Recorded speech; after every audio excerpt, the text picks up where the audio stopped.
In 2020, the United States resumed federal executions after a 17-year pause, reigniting a firestorm of debate over justice, morality, and the price of retribution. That year, 17 men met their fate in execution chambers across the country, each case a chilling reminder of the crimes that led them to death row. But what did they do to end up here? And what were their final moments like?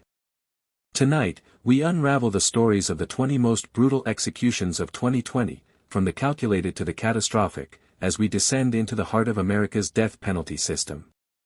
We begin with the federal executions that marked a turning point in history, where lethal injection became the instrument of justice.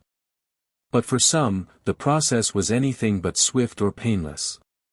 Our first story takes us to July 2020, when the federal government restarted executions after nearly 2 decades of silence. The execution chamber at Terre Haute, Indiana, was about to see its first use in a new era. In the early morning hours of July 14, 2020, a man named Daniel Lewis Lee lay strapped to a gurney, awaiting his fate. But what had he done to earn a place on death row? In 1996, at the age of 23, Lee, a drifter with ties to white supremacist groups, joined forces with his accomplice, Chevy Kehoe. Their target was the Mueller family, William, a gun dealer, his wife, Nancy, and their 8-year-old daughter, Sarah. The Muellers lived a quiet life in rural Arkansas, running a small firearms business from their home. William, a Vietnam veteran, was known for his love of hunting, while Nancy was a devoted mother who homeschooled Sarah, a bright child with dreams of becoming an artist. The crime was as cold as it was calculated. Lee and Kehoe, driven by greed, planned to rob the Muellers for their cash and weapons. On a January evening, they entered the family's home under the pretense of a business deal. But the evidence told a different story. Once inside, they overpowered William, Nancy, and young Sarah, binding them with duct tape. The trio was suffocated with plastic bags, their pleas muffled as life slipped away. Lee and Kehoe then weighed their bodies down with rocks and dumped them in a muddy bayou. The brutality of the murders shocked investigators, who recovered the bodies weeks later after Kehoe's brother turned informant, leading police to the killers. DNA evidence and stolen firearms found in Lee's possession sealed his fate. The trial was a battle of emotions. Prosecutors painted Lee as a remorseless killer, while his defense argued he was a follower, manipulated by the charismatic Kehoe. But the jury didn't believe his story. In 1999, Lee, then 26, was sentenced to death for 3 counts of murder in aid of racketeering. Appeals dragged on for over 2 decades, with Lee's team claiming prosecutorial misconduct and questioning his role as the primary killer. Yet, the courts held firm. Even the Mueller family's relatives, some of whom opposed the death penalty, pleaded for clemency, but their voices were drowned out by the federal push for execution. At 8:07 a.m. on July 14, 2020, the lethal injection process began. Daniel Lee, now 47, was strapped to a gurney in the federal execution chamber at Terre Haute. A single drug, pentobarbital, was administered through an 4-line, designed to sedate, paralyze, and stop the heart.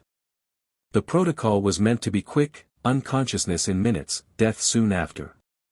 Witnesses reported Lee twitching slightly as the drug took effect, his breathing slowing. His final meal? A simple request for pizza and soda, a small comfort before the end.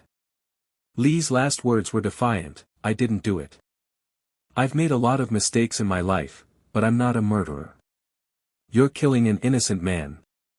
At 8:36 a.m., he was pronounced dead. The execution was described as smooth, but the weight of his crimes and the family's plea for mercy left a lingering question: was justice truly served?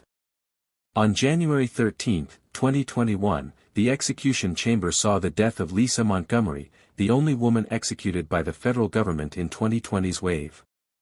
But what had she done to end up here?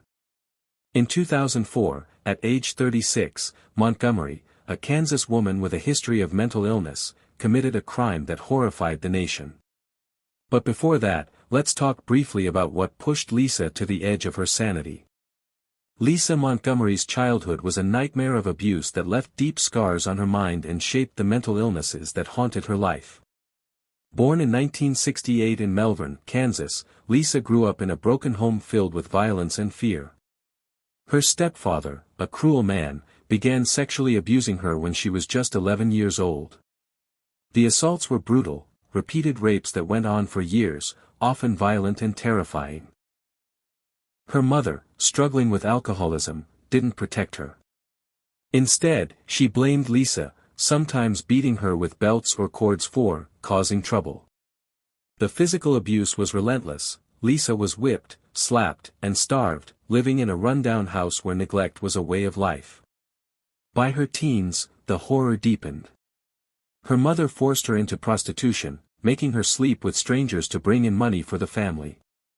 Her stepfather repeatedly sodomized her and would even invite his friends round to have their fill with her in a gang, often lasting for hours and ending with the men urinating on her. This betrayal crushed Lisa's spirit, leaving her feeling worthless and trapped. Lisa's victim was 23-year-old Bobby Jo Stinnett, an expectant mother 8 months pregnant with her first child. Bobby Jo was a beloved figure in her small Missouri town, known for breeding rat terrier dogs and her warm, generous spirit. Her life, and that of her unborn daughter, was taken in an act of unimaginable cruelty. The crime was meticulously planned.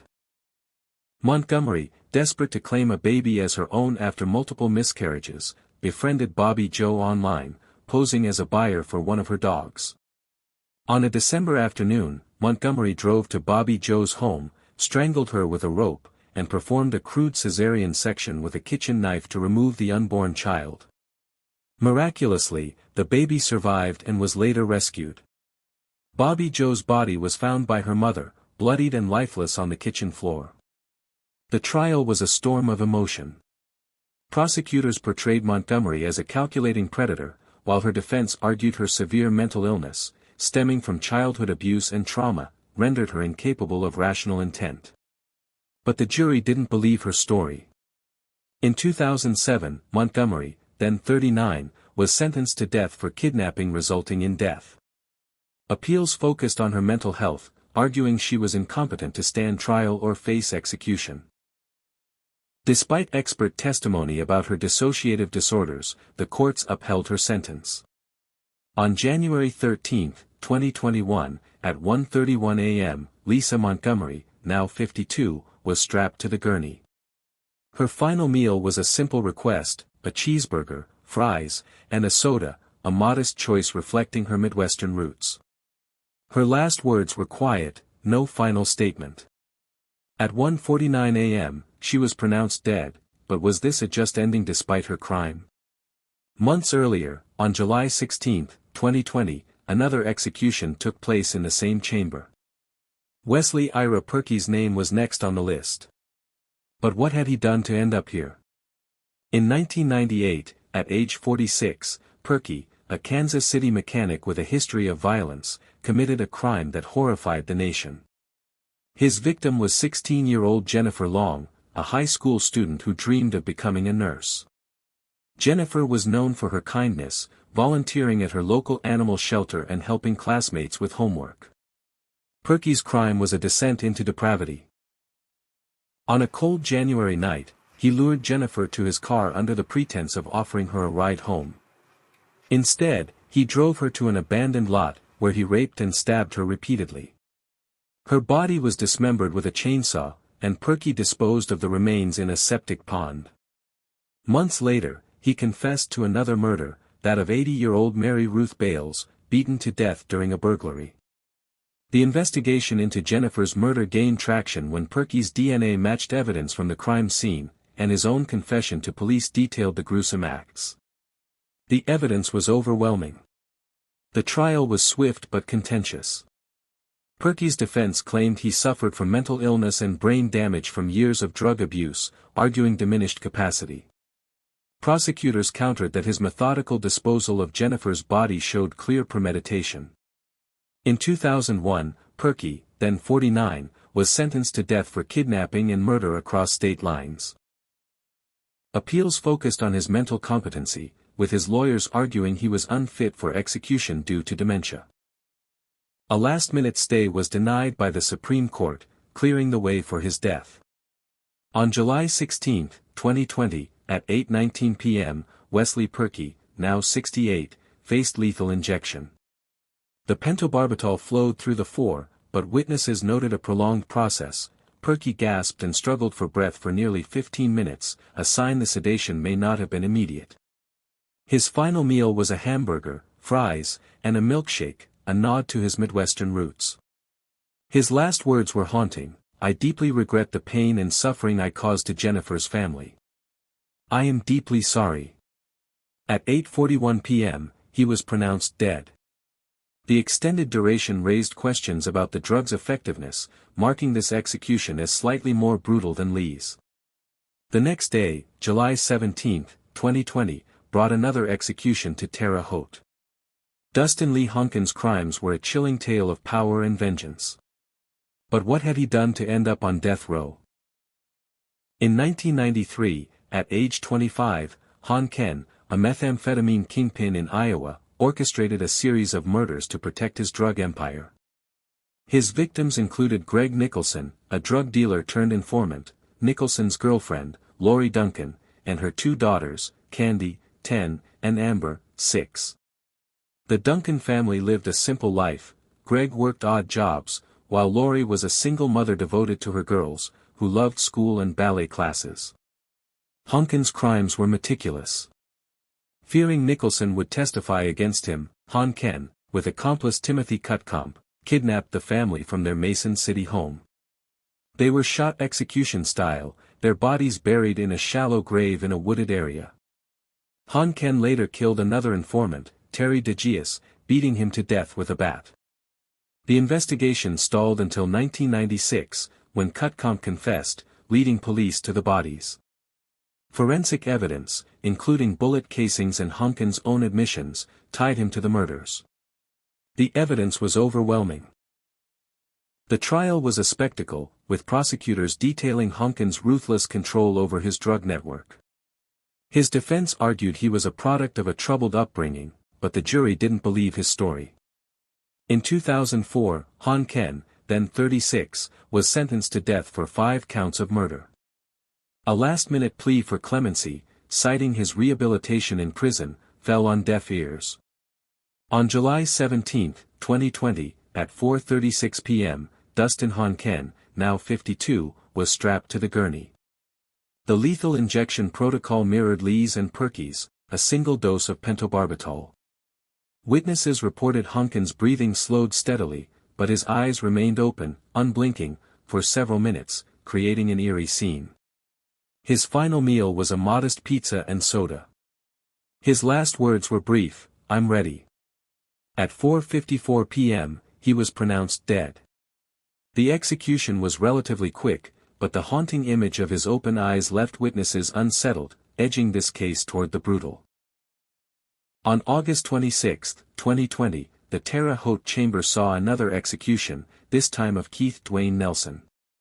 But what did he do to end up here?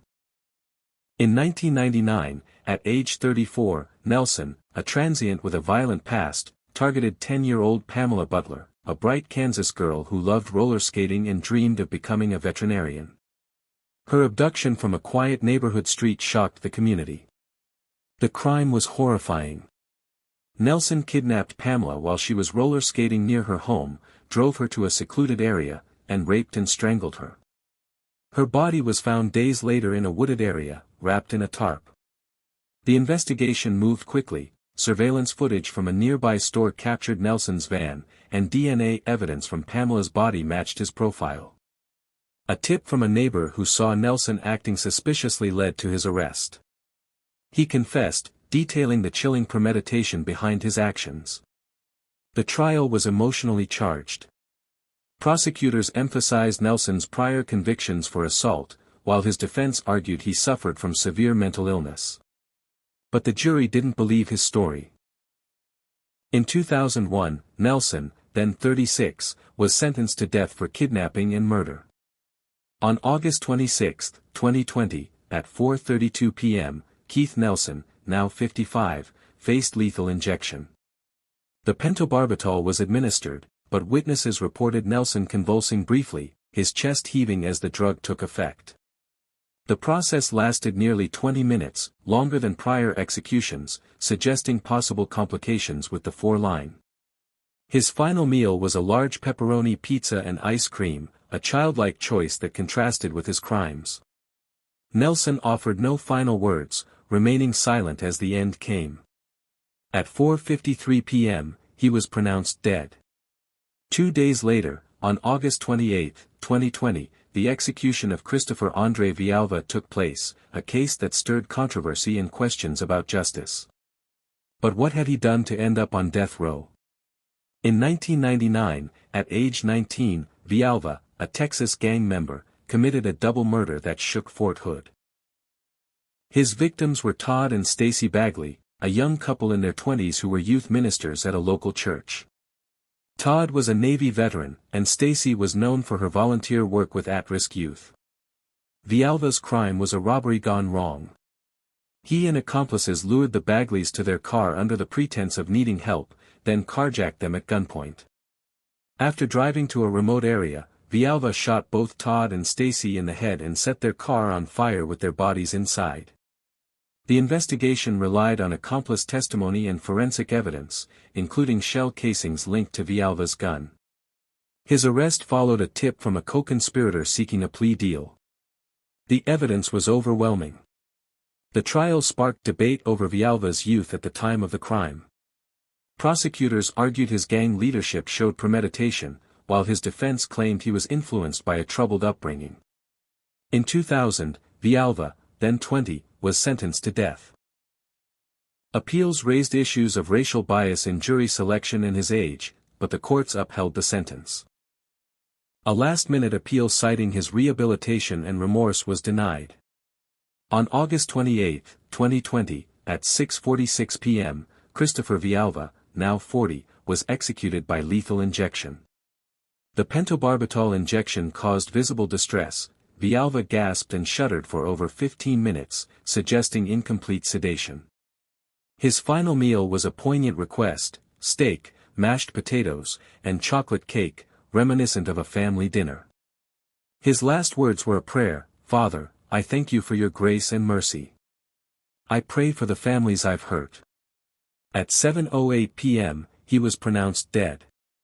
On September 22, 2020, the federal execution chamber saw the death of William Emmett LaCroix. But what had he done to end up here? In 2001, at age 31, LaCroix, a drifter with a history of burglary, crossed paths with 30-year-old Joanne Lee Teasler, a nurse living in a secluded cabin in Georgia. Joanne was a compassionate caregiver, known for volunteering at a local women's shelter and her love of hiking in the Blue Ridge Mountains. The crime was chilling in its randomness. LaCroix, fleeing from a string of burglaries, broke into Teasler's cabin seeking supplies.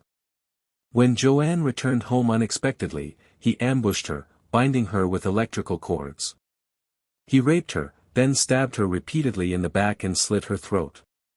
Her body was found days later by a neighbor, sprawled in a pool of blood.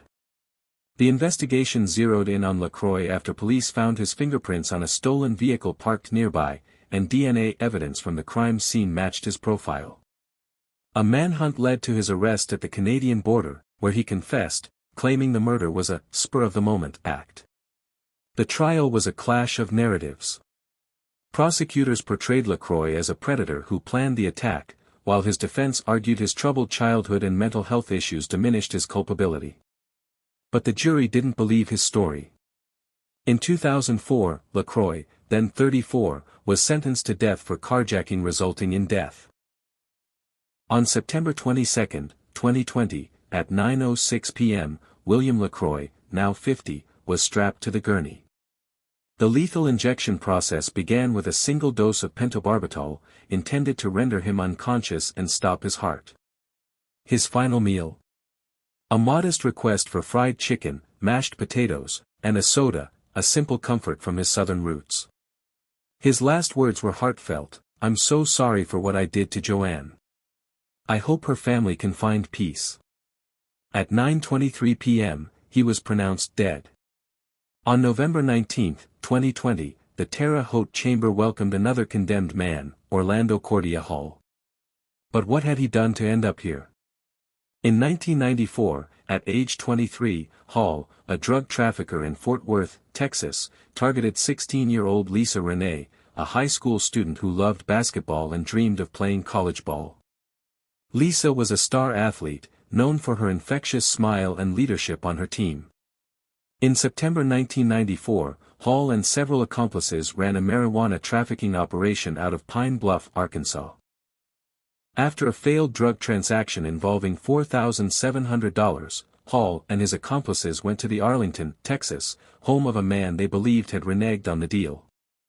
The man's 16-year-old sister, Lisa Renee, answered the door. Although she was simply an innocent bystander, Hall and his accomplices kidnapped her at gunpoint, and Hall raped her in the car.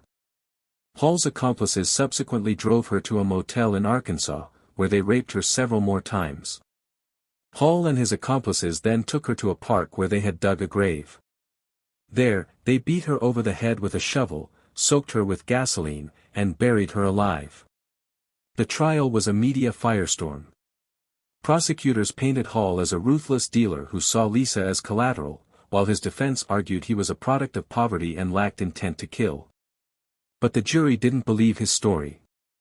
In 1995, Hall, then 24, was sentenced to death for kidnapping and murder across state lines.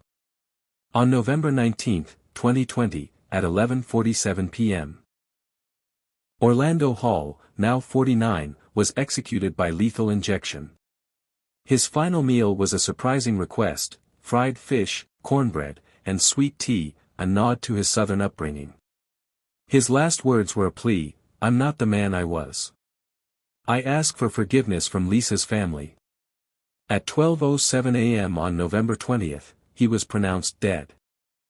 The year 2020 left a heavy mark on America's history, with execution chambers from Terre Haute to Huntsville carrying out sentences that ended lives and stirred deep questions. These 20 stories, of brutal crimes, broken families, and final moments, show the cost of justice and the pain it can bring. As the gurney falls silent and the chambers close, we're left to wonder, does this system heal the wounds of the past, or does it create new ones? The echoes of these lives, lost and taken, linger on, challenging us to face the true meaning of retribution. What's your take on some of these cases? Drop your thoughts in the comments, and don't forget to like and subscribe.